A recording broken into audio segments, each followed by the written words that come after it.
In our original video, we showed you what a unique experience it is to travel to Japan and shop for quality koi. We focused on the whole experience from traveling halfway around the world and stepping into a completely different culture to each day visiting different koi breeders and viewing thousands of incredibly beautiful koi. We tried to film it in a way so that you, the viewer, would feel like you were traveling right there with us each day. The video turned out to be extremely popular and viewed by millions of people around the world. And since then, we've been inundated with requests for us to make another video. In this, our second video, we decided to share the same fun experience of shopping for koi, but we'll be focusing more on the selection process. That is, what exactly makes up a quality koi and why we, for instance, selected one koi over another. Our hope is that this video might help you personally in selecting the next koi for your own pond. So we now invite you, once again, to join us as we travel on our annual buying trip and experience what is it like to buy koi in Japan, Episode 2, the selection process. But as before, first we need to get there.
Even after 20 years of traveling to Japan and buying koi, we still enjoy this whole process so much that it's impossible to sleep in.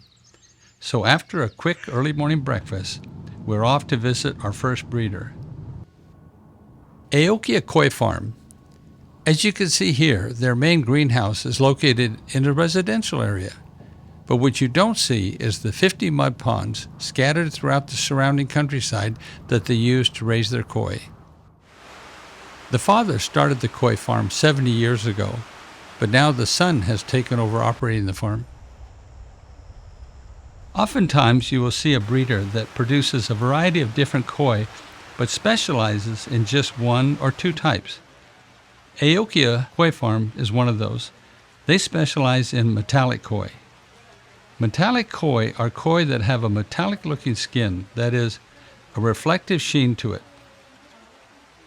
He then offered to let us select koi from his recent harvest of 2-year-olds. It was kind of an unusual situation because he hadn't had a chance to put them in a pond yet. They were still in the holding tank. So it made it hard to select, but it turned out there were some actually very nice looking fish in this pond.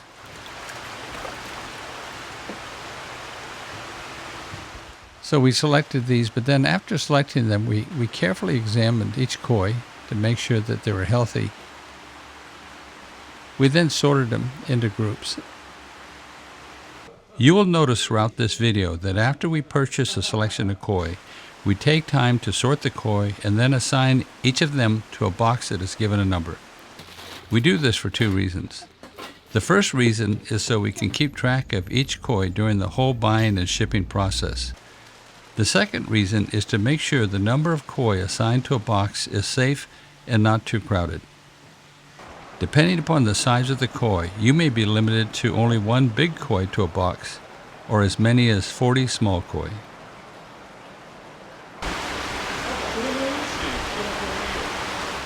The breeder then explained to us that he had another group of fish, and these were more expensive. Again, nicer fish, but more expensive. But as a courtesy this time, he went ahead and netted them up into a bowl so we didn't have to stand on our knees and reach down in that net. And he was right. These were nice koi. You could see why they were more expensive. So we took a little more time and were more selective as to which ones we picked.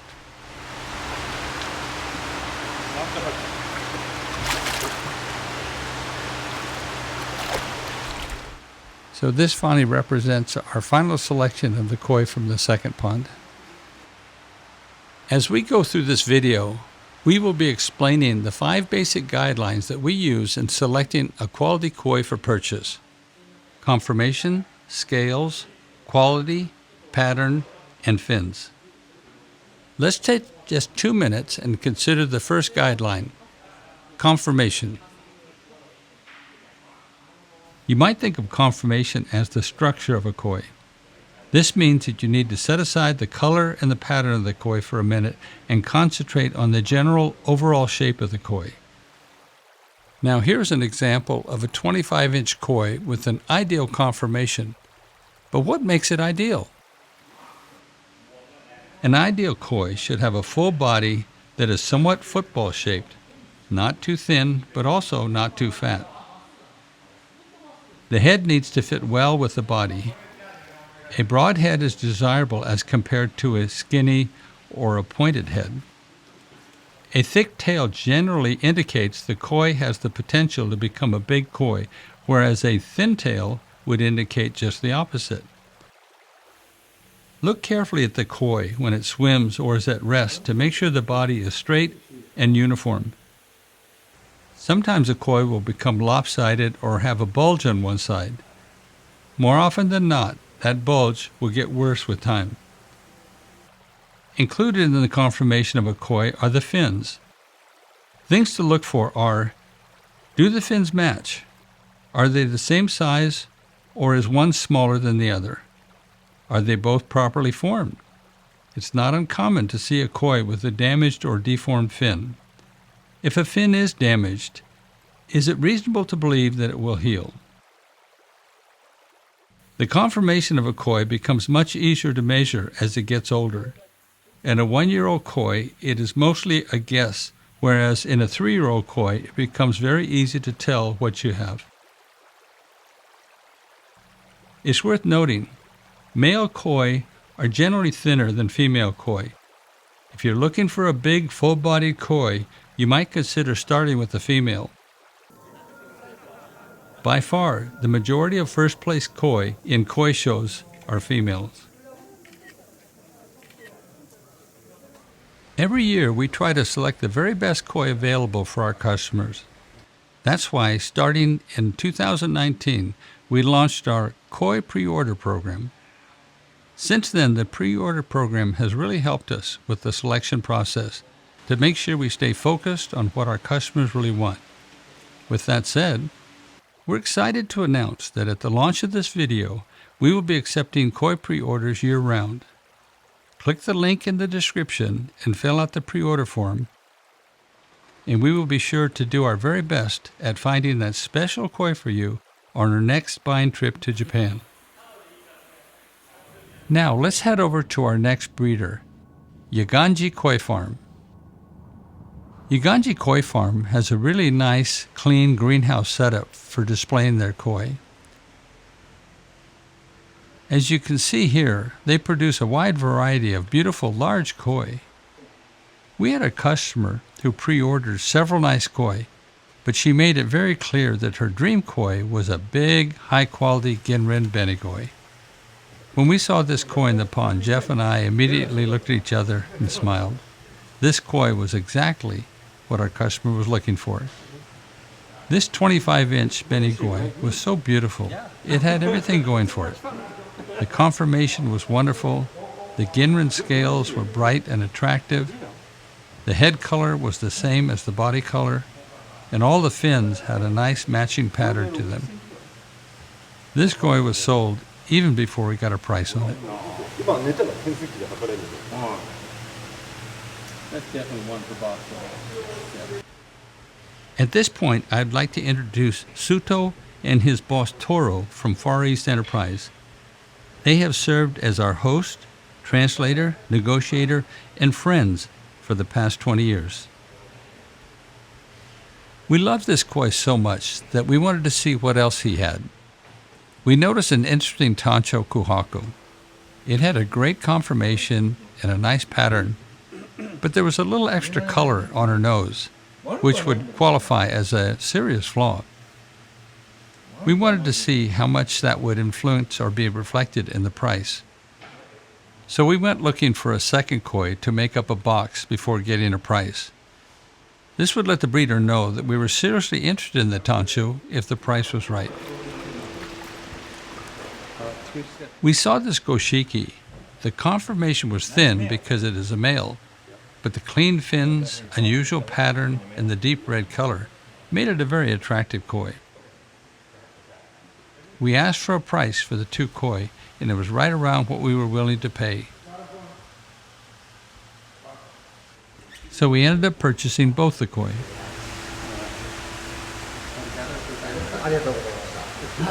Let's pause here for a moment and look at our second guideline for selecting quality koi: scales. The most common type of scale found on koi are what are called standard scales. This kohaku is a nice example of standard scales.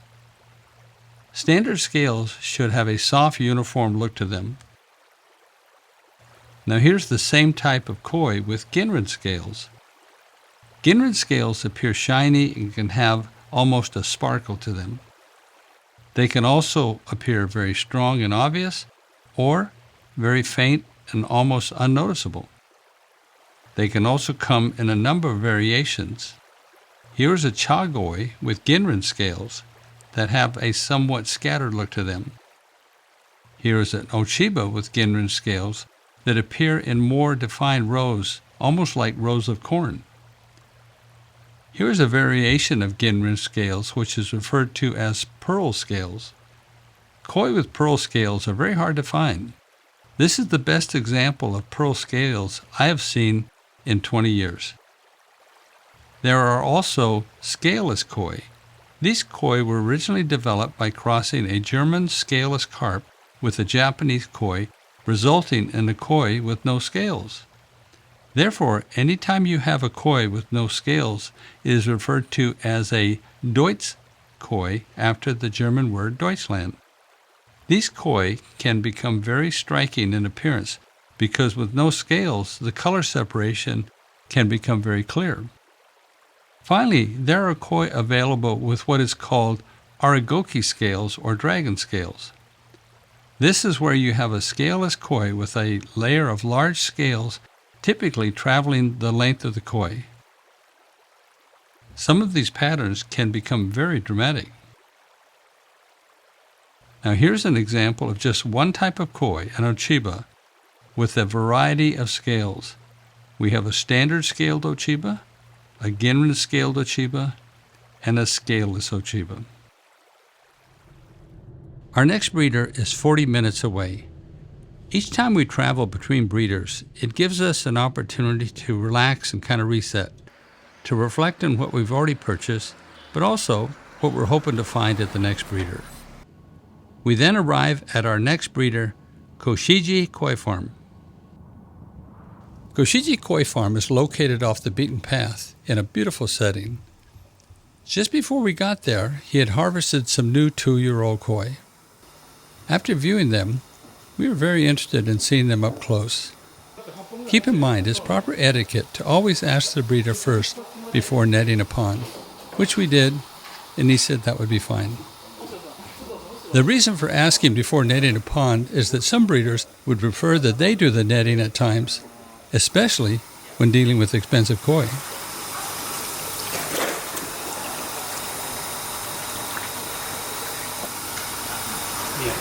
Different type of Guideline. Pearl. Here is a beautiful Ginrin Ochiba with pearl scales. Pearl scaled koi are very hard to find. In fact, this was the only pearl scale koi that we saw the whole trip. Thank you for pointing that out. So we should probably get that.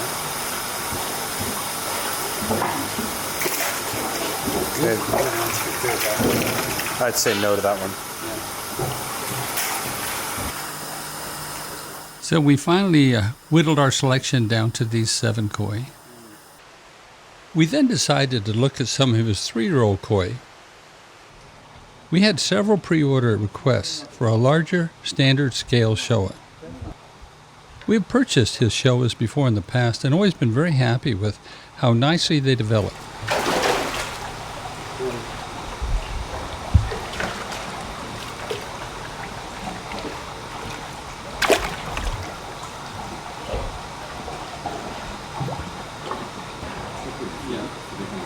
So we finally selected what we felt were the best 3 Showas in the pond. We then asked for a price on each individual koi.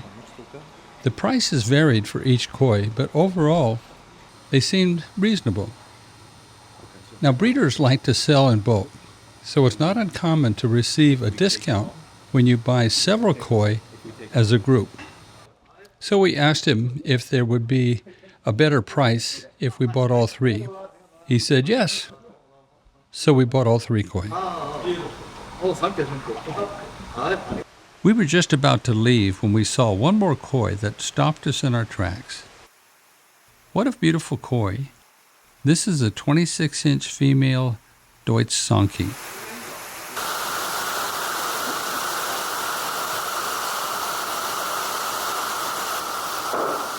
Her pattern is so appealing.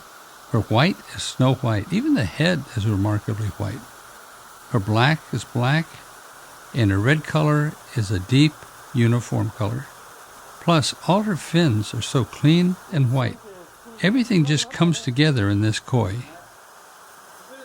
So we decided to purchase the koi. It was fun because she was such a beautiful koi that everyone got excited. Afterwards, Jeff asked, "Do you have a customer in mind for this koi?" I said, "Yes, me. This is going in my private pond."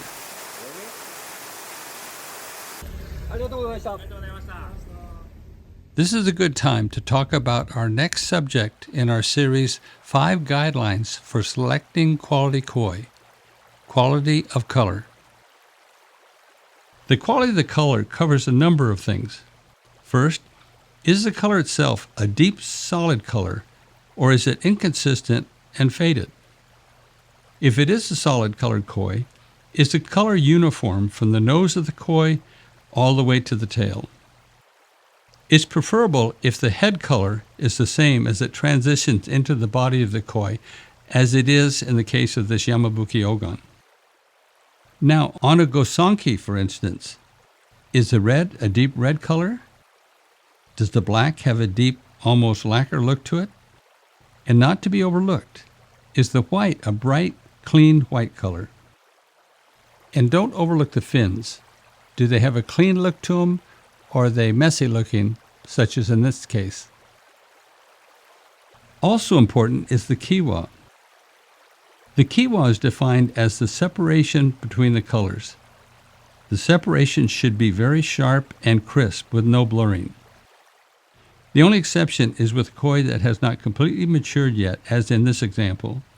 You'll notice the leading edge of the scales on this koi is blurred. That's because the color has not yet made it to the surface, whereas the trailing edge of the scales should always display a sharp separation of color.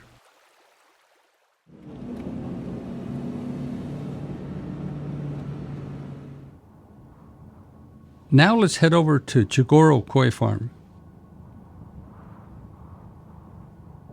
Chogoro is the smallest breeder or farmer that we buy koi from. He only has about 20 mud ponds to grow his koi out in. But what makes him special, besides being a very nice person, is his platinum ogons. When you enter his greenhouse, the walls are covered with all the awards he has won over the years, again for his platinum ogons. Like many other breeders, he specializes in one variety of koi, but he also produces some very nice koi in other varieties.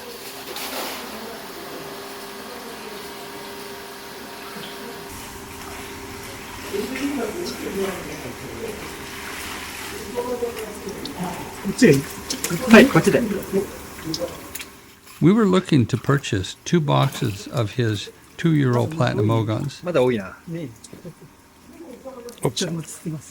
But in the process, we noticed some of his other koi, so we decided to take a look. Here we have a selection of what we found. Once we got them out of the pond and into the bowl, it became obvious that the Shiratsuri had a blunt-shaped head. The other one is We also decided to put back one of the Tansho showas. After about 20 minutes of shopping, we finally settled on these 4 koi, which we were very happy with. Chogoro mentioned that later he was going to harvest more of his 3-year-old koi, so he invited us to come back first thing in the morning. At that point, we decided to call it a day and head back to the hotel. But first, we need to get a bite to eat. Over the years, both Jeff and I have come to really enjoy Japanese food.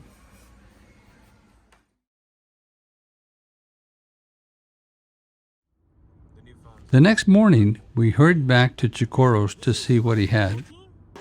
It's always a treat to have the first pick of a pond of recently harvested koi. These are the koi the breeder gave us the opportunity to choose from. After taking time to carefully examine the koi, we thought these 3 koi were worth taking a closer look at. The problem is sometimes when you bowl up the koi and then move them out into the daylight, they can appear much different. In this case, the 2 platinum ogons look fantastic, but on the other hand, the shiro look much different. We love the pattern on the koi and also the fins, but the head now appeared much darker. It was a great koi in many ways, but the head color was a deal breaker, so we had the breeder put it back.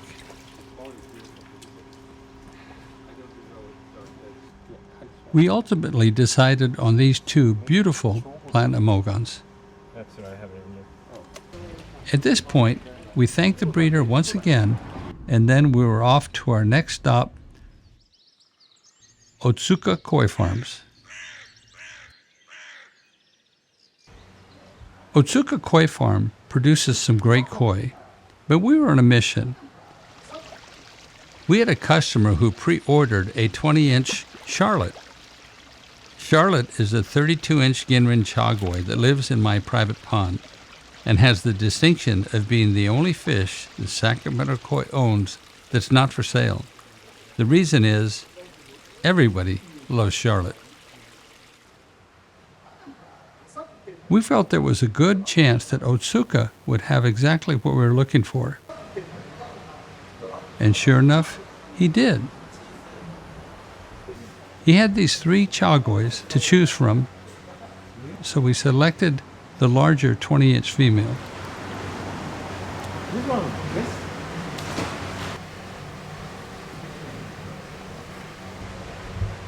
To make a box, we added this cute asagi. After we got the price and purchased the koi, we were both very pleased that not only did he have exactly the koi we were looking for, but the whole process went so smoothly. Before we head off to our next breeder, let's take a few moments to look at our 4th guideline for selecting quality koi: pattern. When you look at a koi, usually the first thing you will notice is the pattern. For that reason, it's an important aspect to consider when selecting a koi. There are a number of what we might call traditional or ideal patterns to look for when selecting a quality koi within a particular variety of koi. Let's look at a kohaku, for instance. A kohaku is defined as a white koi with a red pattern. Here we have an example of a beautiful 3-step kohaku. The name describes how the red color is displayed on the koi. Next, we have a 4-step pattern, and then an inazuma or lightning pattern, and finally a sakura or cherry blossom pattern. Keep in mind, these are just 4 of a number of acceptable patterns for a kohaku. Each of these patterns are designed to give the koi a different look while still being attractive. By the way, these ideal patterns for a kohaku can carry over to other varieties of koi.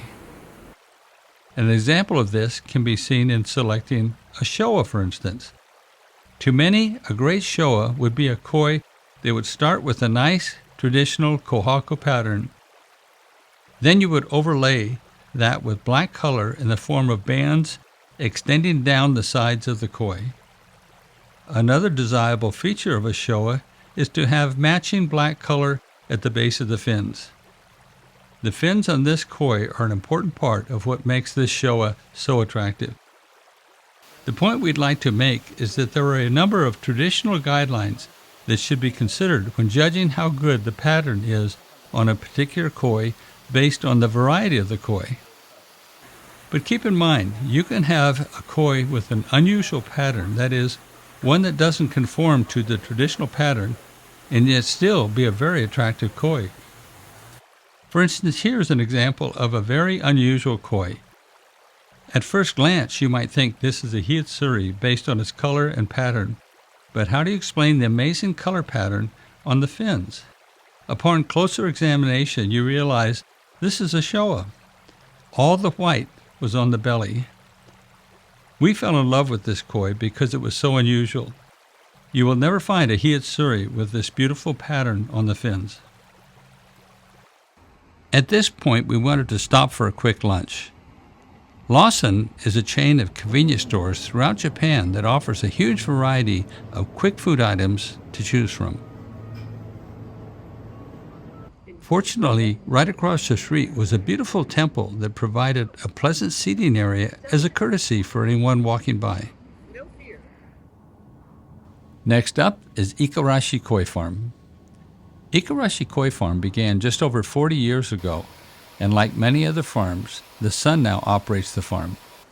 And as you can see, he is already teaching the trade to the next generation.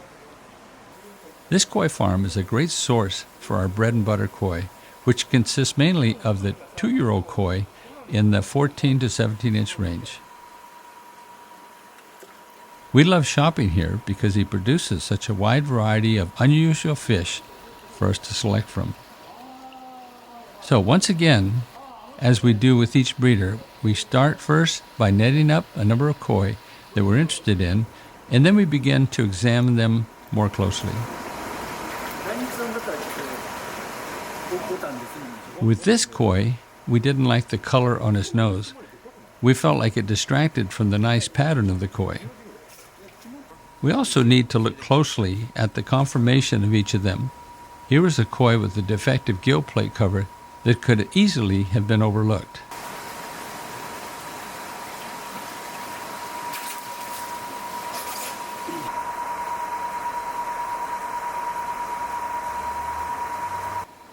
After netting the pond one more time, we decided on our final selection of koi for this pond. Next, we divided up all the koi that we had purchased into box lots. I love the small Ginrin kushkis. These two? Yeah. Yeah.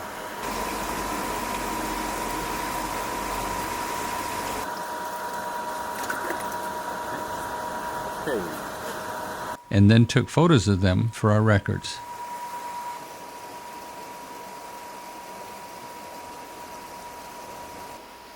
At this point, we decided to move over to view his larger koi. Here we found this beautiful goshiki. The quality of this koi is just wonderful. She has a cute face, a nice conformation, a great pattern. The bread was a deep uniform color. The gray netting was also very defined and uniform. Plus the fins matched. Just an overall nice koi to look at. This breeder also produces a beautiful array of koi with aragoki scales. These are unusually large scales, displayed in a number of different patterns. Ikarashi Koi Farm is always a joy to visit. It was a beautiful 30-minute drive to our next breeder. Every year, we buy more of our koi from Yamasan Koi Farm than any other breeder. A big reason for this is that we have become very close friends with Manabu over the last 20 years. He is the third-generation breeder for Yamasan Koi Farm. In fact, his family has been breeding koi for over 80 years. Another reason we buy so many koi is because of all the breeders we visit. Each year, he seems to produce the largest variety of koi for us to choose from. We decided to first start out by selecting from his most recent harvest of 3-year-old koi.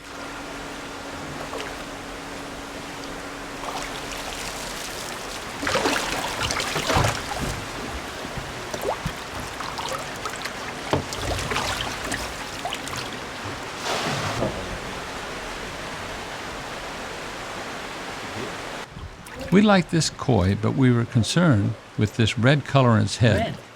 If the red was caused by a sore, it will go away once it heals. But if this is red color developing on the koi, it will only become more prominent. So for this reason, we put it back. This tancho had a nice pattern, but the quality of the white on the body and the head was way too dark. And for this reason, we put this koi back also. Here we have 2 buckets of 3-year-old koi that we purchased. Again, as you can see, he produces a wonderful variety of koi for us to select from. While we were netting this pond, Jeff noticed a koi that was on our pre-order list. 10 years ago, this would have been a rare find, but thanks to Yamasan Koi Farm, who specializes in longfin koi, this variation is now becoming more available. This is a longfin tancho kohaku. Longfin koi are becoming very popular amongst hobbyists today. This is a good point to stop for a moment and view our final guideline for selecting quality koi, long fins. Yamasan Koi Farm is one of the few Japanese breeders that actually specializes in longfin koi. He produces them in a wide variety of koi. For many hobbyists, a longfin koi can be a fun addition to their pond. For instance, here is a longfin hiitsuri, normally an orange koi with a black pattern, except in this case, it has these beautiful long flowing fins. Here's an example of a akamatsuba with long fins. Here's an example of a metallic goshiki with long fins. And here's an example of a Mukashi ogon, again with long fins. In selecting a longfin koi, don't forget to take a minute to look closely at the fins to make sure they have a nice, attractive shape to them. Now let's get back to our selecting 3-year-old koi at Yamasan Koi Farm. After netting up a few koi from the pond and looking closer at them, Toro pointed out a small black spot on the asagi. We were willing to overlook this small defect because even with the spot, it was still a very attractive koi. We needed to keep in mind that this was not going to be a $5,000 koi. At the price range that we would be selling this koi for, it would still be a great value. We saw a bit of color on the gill plate of this kikasui and needed to verify that it was actually just color and not a sore.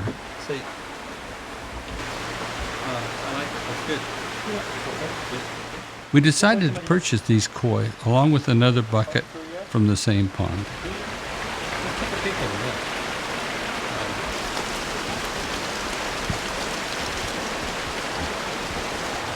We then moved over to have a look at the 2-year-old koi that he had available. Every year we purchase quite a few of these koi, and this year was no exception. So we asked Toro for some assistance in netting up the pond. We selected out of the pond everything that at first glance looked good. Then we apply each of the guidelines for selecting quality koi that we've been talking about throughout this video to each and every koi. Depending on how well they conform to each of these guidelines, we decide which koi to throw back and which to keep.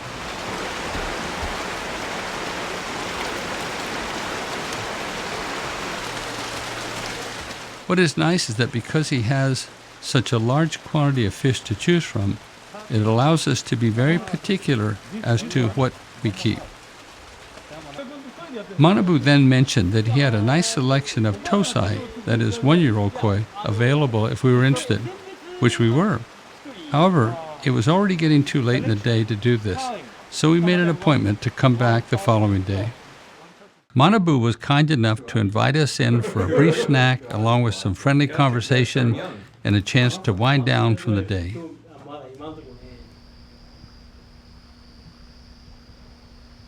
Then we headed back to the hotel for dinner and a good night's sleep.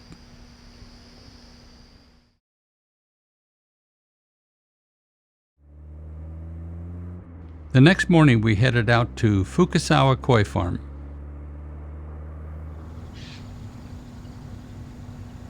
Fukasawa Koi Farm has been in business for over 50 years now and have approximately 100 mud ponds for growing out their koi.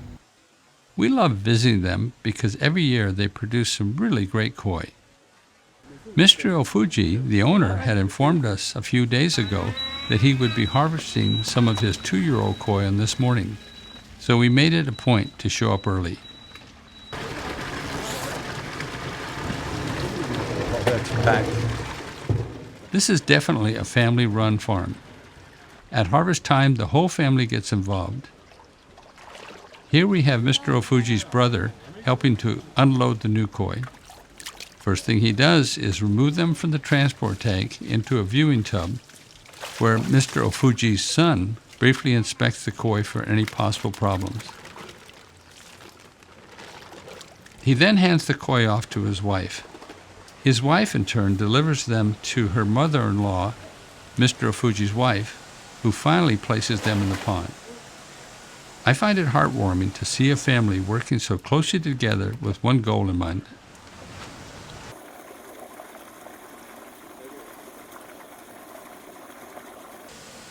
Once all the new koi were in the main pond, we were able to begin netting out the koi that we were interested in. As we net each koi up, the son assists us by scooping up the koi and handing it off to his uncle to place in the viewing bowl. Seeing them up close in the viewing bowl will allow us to start applying our 5 guidelines to each koi separately. In this case, we were very impressed with all of the koi that we selected, so we asked for a price. Because each koi was individually priced, this process took a little longer. Once we got a price for each of the koi, we checked them over one more time to see if the quality matched the price. We decided that these koi were well worth what he was asking, so we gladly purchased them all. Then we began to reflect that on more than one occasion, when we got back to the States and received all our new koi from the trip, we found that we were so impressed with the quality of Fukasawa's fish that we regretted not purchasing more of them.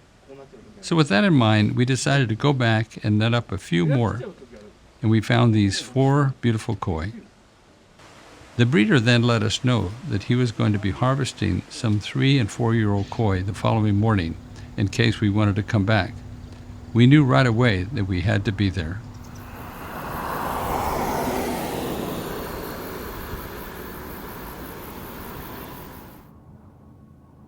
Our next stop is at Kaneko Koi Farms.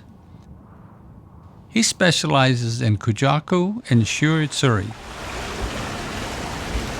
But like so many other breeders, he also produces a wide variety of other koi. We thought that we would start by looking at his harvest of 2-year-old koi to see if there was anything that we liked.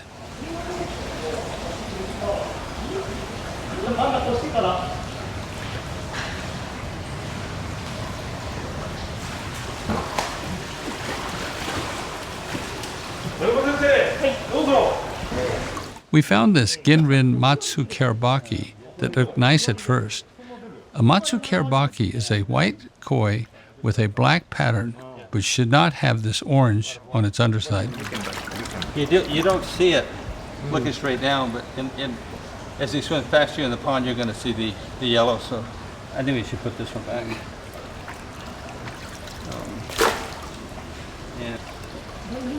The netting's very nice in this fish. The head's a little dark. You've got a nice color here. This one, there's no color on it.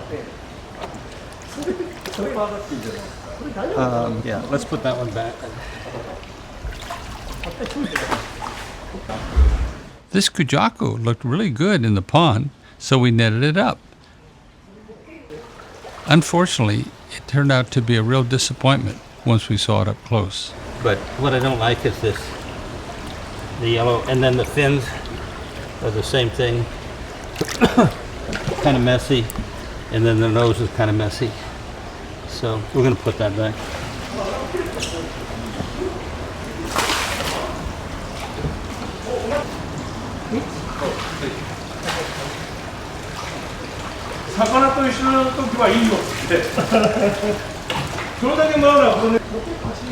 This I like. If this the black is a little messy right now, but if it comes up and fills in and gets real sharp, it'd be a dramatic pattern. The fins match, the nose is clean. If this would just fill in, both of those get real dark. But I like that fish. Because he's got black, he's already got black coming through the color right here, and same thing over here. I'm afraid if he gets darker, the black a little more, he's not going to be as attractive. Okay.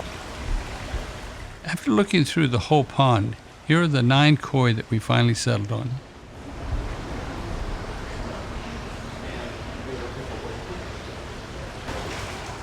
Next, we decided to look at some of his 3-year-old koi. We still had a couple of pre-order requests for a goshiki, so we netted up these 3 koi.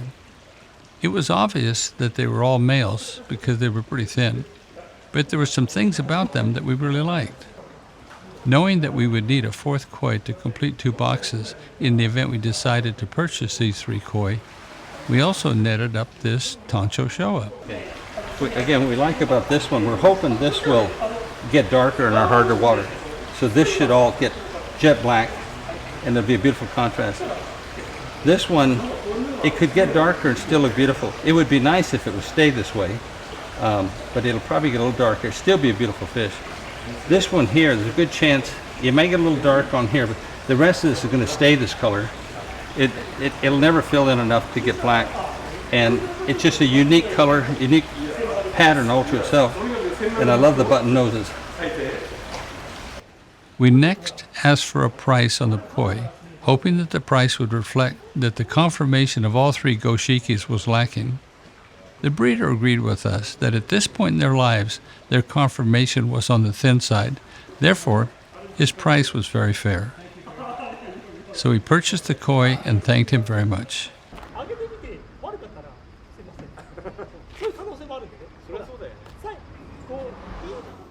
For dinner that night, Suto thought we might enjoy eating at a new restaurant. Here, you order your food on a tablet, and then, after a while, a robot brings out your meal.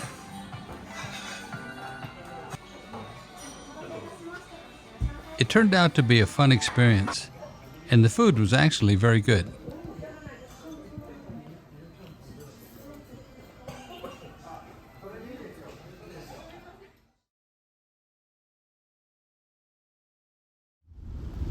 We woke up the next morning to some rain, but that didn't dampen our enthusiasm about returning to Fukasawa Koi Farm to see their new harvest of 3- and 4-year-old koi. On seeing the new koi, we couldn't wait to start netting. At one point, I think Jeff and I were both hyperventilating. There were so many beautiful koi to select from, and we were the only ones netting.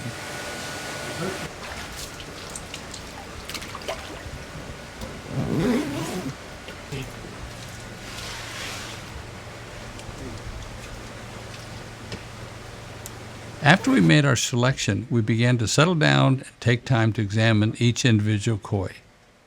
For example, this Tancho Kuhaku, though it had a nice pattern, the white was way too yellow, so we put it back.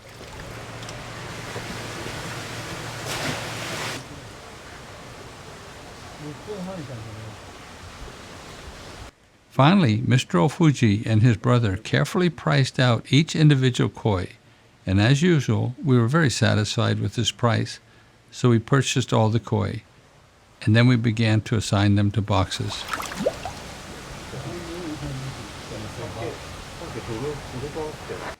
Every year, we marvel at the beautiful koi that he and his family produce, and I personally have the greatest respect for this man and all his hard work. We now had to get back to Yamasan Koi Farm for our appointment that we had made the previous day to look at his tosai. It's about a 45-minute drive from Fukasawa to Yamasan Koi Farm. Manabu and I truly enjoy each other's company. He took us over to a separate greenhouse where he has the tosai stored.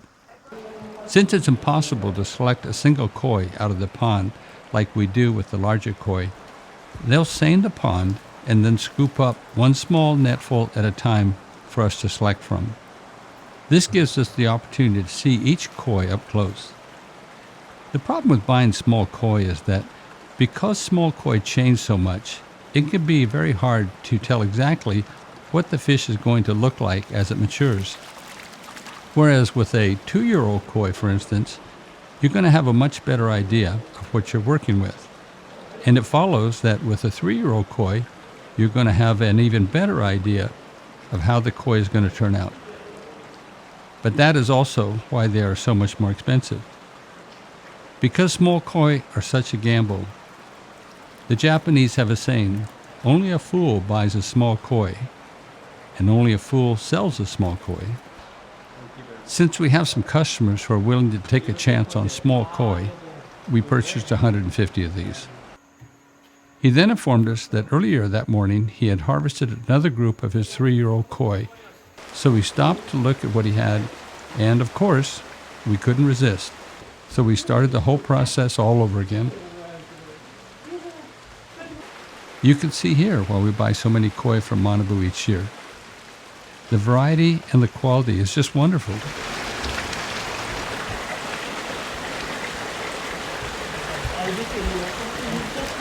In this bucket, we have a new type of koi that Manabu had been trying to develop.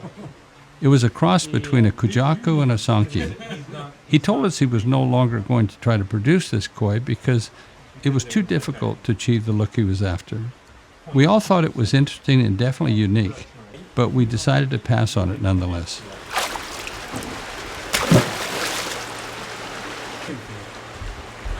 We really liked this Shiratsuri. Then Toro informed us that technically it was a Showa. The reason is because it had some red color on its underside.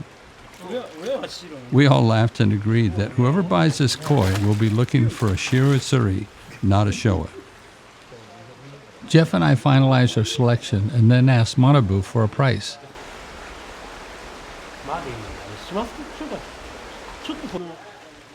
Again, because each koi had an individual price, it took a little longer for Suto to give us a final cost. But as is almost always the case with Manabu, we were very happy with his price, so we purchased all the koi.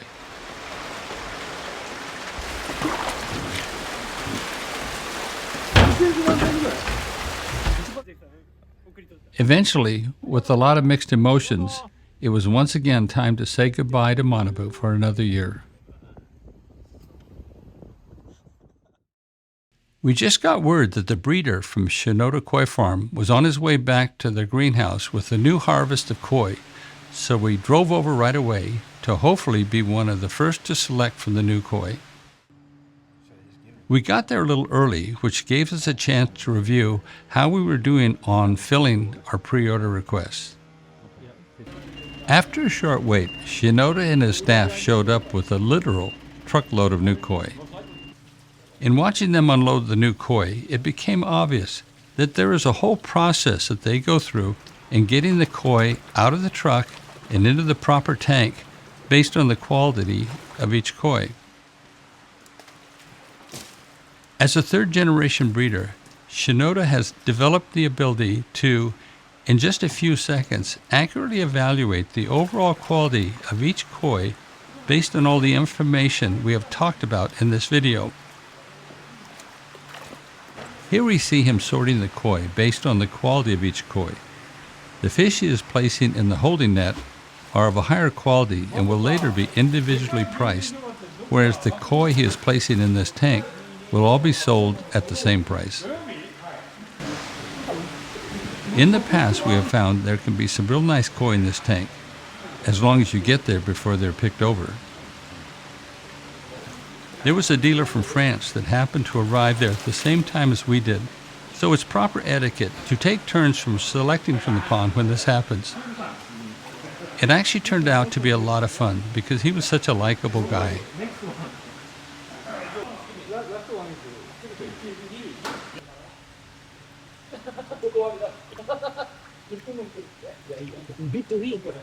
Once we have netted out all the koi that we liked, we then reviewed them once again and started making up boxes.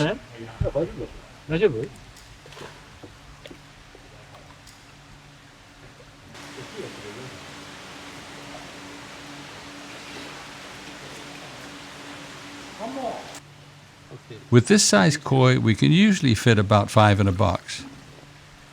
However, it turned out that in the end, we actually had one too many koi. We needed to either put this koi back or find 4 more koi to make up an additional box. Since we had already selected quite a few showas, we opted to put this showa back. We then moved over to looking at the 3-year-old koi that he had available. We selected these 2 koi.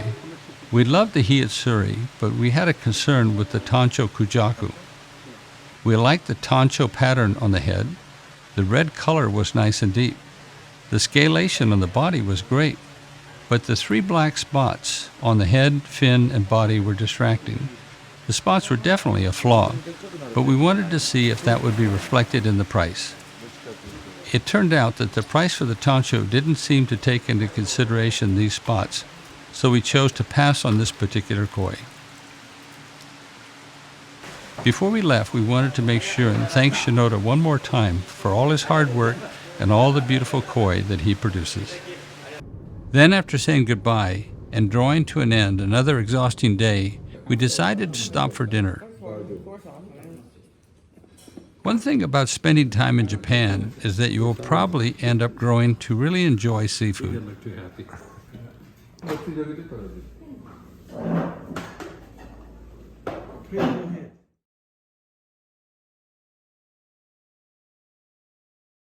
On our final day of shopping, we woke up early to head out to our last breeder.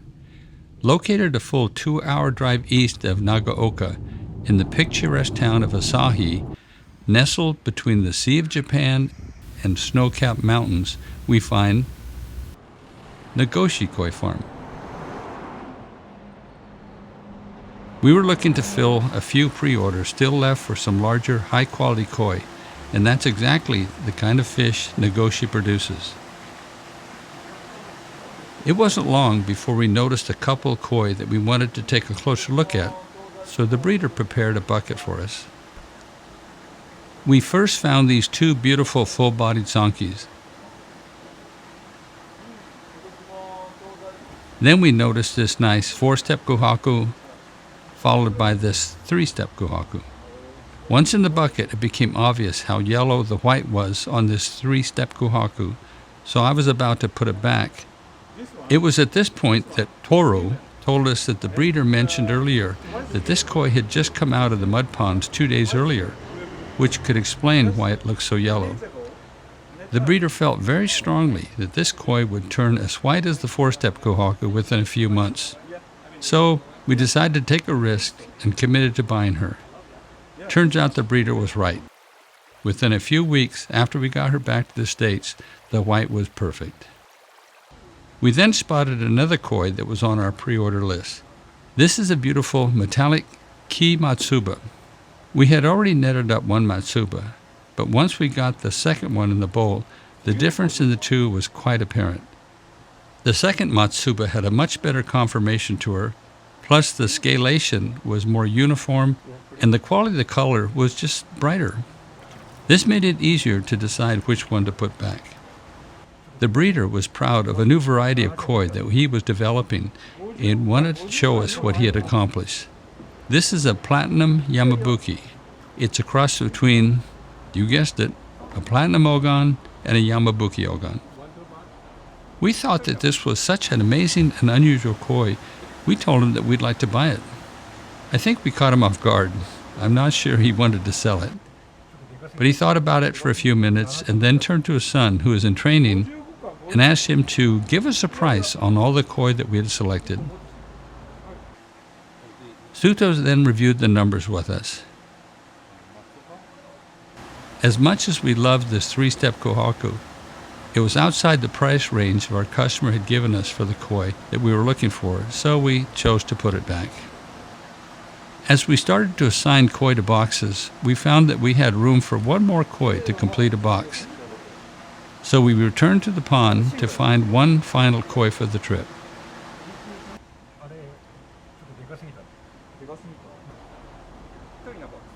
We found this beautiful asagi. Though the scalation is a little light right now, we feel it will darken up nicely once we get it back to the waters in California. Very much. Hi, thank you. Equally dead, mate. Yeah, arigatou gozaimasu. Wonderful. Appreciate it. Before we left to drive back to Nagaoka, the breeder invited us in for some tea and to see their brand new miniature Shiba Inu puppy. Unfortunately, this little guy wasn't for sale. At this point, we began our 2-hour drive back to our hotel for our final night's stay of this trip. I think we would all agree that buying koi in Japan is truly a unique experience. But it's worth mentioning that none of this would be possible if it wasn't for all the hard work these dedicated breeders have put into producing these truly amazing koi over the years. The long hours, the sleepless nights, the setbacks, not to mention the aching backs. But it's amazing to think about what they've been able to accomplish in a relatively short period of just over 200 years. They have taken the bland-colored wild Magoi carp that existed for thousands of years in the rivers of Japan and turned it into these beautiful koi that we've all come to love. Throughout the years of selectively breeding these koi, these men have been able to skillfully develop one variety of koi after another, and this process continues today. Over the past 20 years, we've seen firsthand an amazing improvement in both the variety and the quality of the koi these breeders are producing. And this process seems to be accelerating to the point that each year we see a new koi of a particular variety or variation that we've never seen before. Many of these koi go well beyond being a beautiful fish. They become nothing short of a work of art. So for us, when we reflect on what we've seen over the last 2 decades, it's so exciting to try and imagine in the future, what will it be like to buy koi in Japan?